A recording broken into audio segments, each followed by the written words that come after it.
सपाइयों को था जिस वक्त का इंतजार वो आ गया। इकरा हसन और आजम खान की हुई मुलाकात बन गई बात, बोली परिवार के बड़े सदस्य हैं। मुलाकात के बाद इकरा हसन ने किया ऐलान, बीजेपी पर बोला तगड़ा हमला, बिहार चुनाव को लेकर भी सब कुछ किया साफ। जिस तस्वीर का लंबे समय से समाजवादी परिवार को इंतजार था वो आखिरकार सामने आ गई, क्योंकि कैराना से सांसद इकरा हसन ने सपा के वरिष्ठ नेता आजम खान से मुलाकात की, जिसकी तस्वीरें सामने आते ही राजनीतिक हलचल मच गई है। सपा कार्यकर्ताओं ने इसे दिल जोड़ने वाली मुलाकात बताया, क्योंकि ये सिर्फ एक औपचारिक भेंट नहीं थी, बल्कि सपा के दो अहम चेहरों की वो तस्वीर थी जिसने समाजवादी कुनबे को फिर से एकजुट होने का संदेश दिया। और वेस्ट यूपी में तो इस तस्वीर के कई मायने भी निकाले जा रहे हैं। दावा तो ये तक है अब आजम खान और इकरा हसन वेस्ट यूपी की कमान संभालने वाले हैं, जिसने विपक्षी खेमे में हलचल बढ़ा दी है। कैसे वो आपको बताते हैं, लेकिन उससे पहले आपको बता दें इस मुलाकात के बाद इकरा हसन ने भी बड़ा बयान दिया है। इकरा हसन ने कहा है कि आजम साहब हमारे परिवार के बड़े सदस्य हैं, उनसे हमारे पारिवारिक रिश्ते पुराने हैं, मैं सिर्फ उनका हालचाल जानने आई थी, ये कोई सियासी मुलाकात नहीं थी। हालांकि जैसे ही पत्रकारों ने बिहार चुनाव और सपा की भूमिका को लेकर सवाल पूछे तो उन्होंने खुलकर जवाब दिए। उनके साथ इस दौरान उनके भाई और कैराना के विधायक नाहिद हसन भी मौजूद रहे।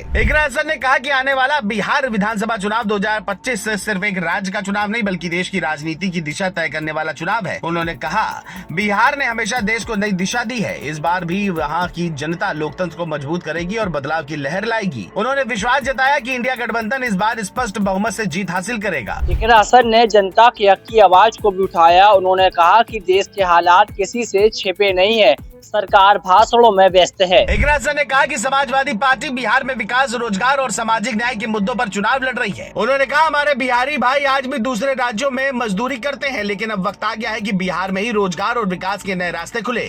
सिर्फ यही नहीं, उन्होंने बिहार चुनाव में प्रचार करने की भी बात कही है। उन्होंने कहा कि पार्टी ने ड्यूटी लगाई है, मैं जल्दी बिहार जाकर गठबंधन के उम्मीदवारों के समर्थन में प्रचार करूंगी। पहले छठ पूजा के कारण थोड़ा विलम्ब हुआ, लेकिन अब समाजवादी पार्टी के नेता एक एक करके मैदान में उतरने जा रहे हैं। इकरा ने कहा कि इस बार इंडिया गठबंधन पूरी तैयारी के साथ चुनावी मैदान में उतरेगा और जनता के समर्थन से जीत हासिल करेगा। बीजेपी पर हमला बोलते हुए इकरा हसन ने कहा जो सरकार है उसने जनता को सिर्फ झूठे वादे दिए हैं। पेट्रोल, गैस, बिजली, खाने पीने की चीजें, सबकी कीमत आसमान छू रही है। एक और जहां इकरा हसन ने अपने बयानों से बीजेपी पर करारा प्रहार किया, तो वहीं दूसरी ओर उनकी आजम खान से मुलाकात ने सपा खेमे में उत्साह बढ़ा दिया है। कार्यकर्ताओं का कहना है कि ये तस्वीर समाजवादी एकता की नई शुरुआत है। राजनीतिक जानकारों की माने तो ये मुलाकात समाजवादी राजनीति के लिए अहम एक मीटिंग नहीं, बल्कि एक संदेश था कि सपा अपने पुराने संघर्षों, विचारों और नेताओं को साथ लेकर आगे बढ़ेगी। अब जब बिहार चुनाव का बिगुल बज चुका है तो सपा ने भी अपने पत्ते खोल दिए हैं। वहीं दावा है कि इस बार वेस्ट यूपी में अखिलेश को जिताने की जिम्मेदारी आजम खान और इकरा हसन ने अब संभाल ली है,